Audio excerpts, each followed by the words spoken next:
मंजिला मंजूर।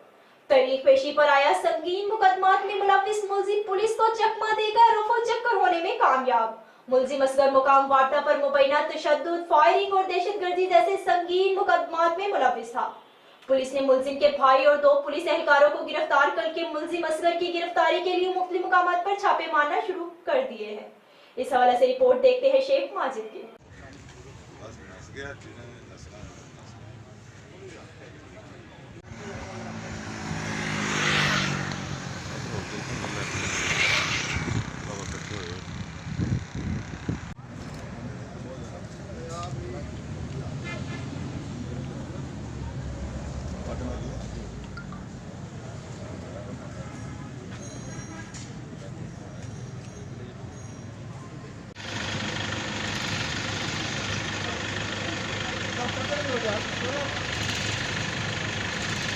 हो